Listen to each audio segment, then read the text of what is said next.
Welcome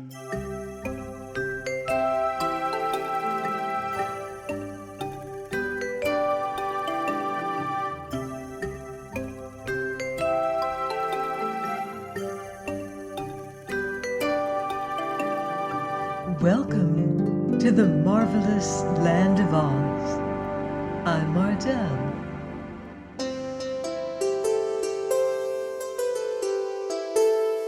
Reading The Patchwork Girl of Oz by L. Frank Baum.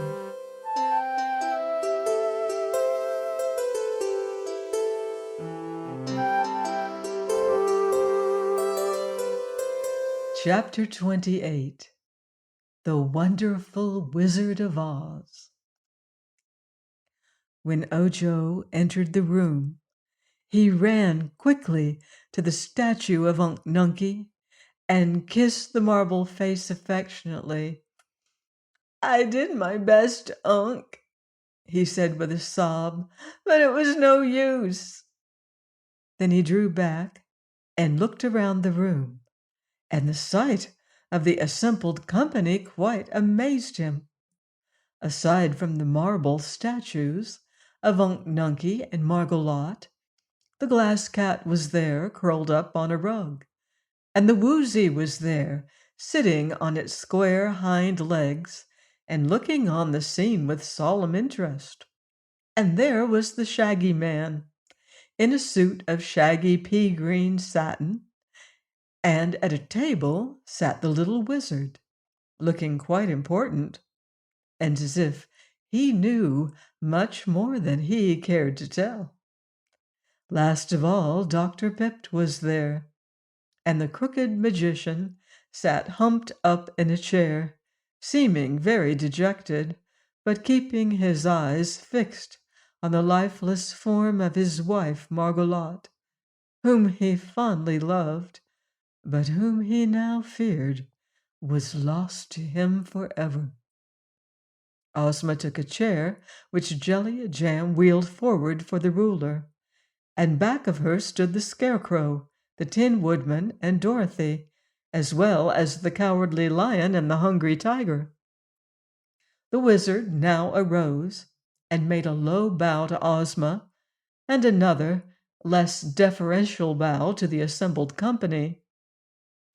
"Ladies and gentlemen and beasts," he said, "I beg to announce that our gracious ruler has permitted me to obey the commands of the great sorceress, Glinda the Good, whose humble assistant I am proud to be.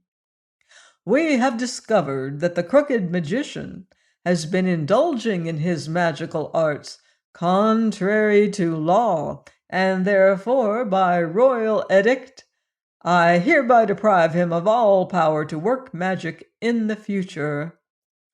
He is no longer a crooked magician, but a simple munchkin. He is no longer even crooked, but a man like other men." As he pronounced these words, the wizard waved his hand toward Dr. Pipt, and instantly every crooked limb straightened out and became perfect. The former magician, with a cry of joy, sprang to his feet, looked at himself in wonder, and then fell back in his chair and watched the wizard with fascinated interest. "The glass cat, which Dr. Pipt lawlessly made," continued the wizard, "is a pretty cat, but its pink brains made it so conceited that it was a disagreeable companion to everyone. So, the other day I took away the pink brains and replaced them with transparent ones, and now the glass cat is so modest and well behaved that Ozma has decided to keep her in the palace as a pet." "I thank you," said the cat in a soft voice. "The Woozy has proved himself a good Woozy, and a faithful friend," the wizard went on. "So we will send him to the royal menagerie, where he will have good care and plenty to eat all his life." "Much obliged," said the woozy. "That beats being fenced up in a lonely forest and starved." "As for the Patchwork Girl," resumed the wizard, "she is so remarkable in appearance, and so clever and good-tempered, that our gracious ruler intends to preserve her carefully as one of the curiosities of the curious land of Oz. Scraps may live in the palace or wherever she pleases, and be nobody's servant but her own." "That's all right," said Scraps. "We have all been interested in Ojo," the little wizard continued, "because his love for his unfortunate uncle has led him bravely to face all sorts of dangers in order that he might rescue him. The Munchkin boy has a loyal and generous heart, and has done his best to restore Unc Nunkie to life. He has failed, but there are others more powerful than the Crooked Magician, and there are more ways than Dr. Pipt knew to destroy the charm of the Liquid of Petrifaction. Glinda the Good has told me of one way, and you shall now learn how great is the knowledge and power of our peerless sorceress." As he said this, the wizard advanced to the statue of Margolotte and made a magic pass, at the same time muttering a magic word that none could hear distinctly. At once the woman moved, turned her head wonderingly this way and that to note all who stood before her, and seeing Dr. Pipt, ran forward and threw herself into her husband's outstretched arms. Then the wizard made the magic pass and spoke the magic word before the statue of Unc Nunkie. The old Munchkin immediately came to life, and with a low bow to the wizard said, "Thanks."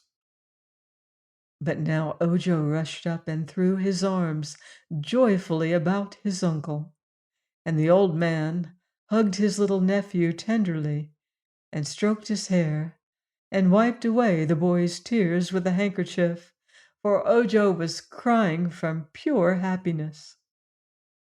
Ozma came forward to congratulate them.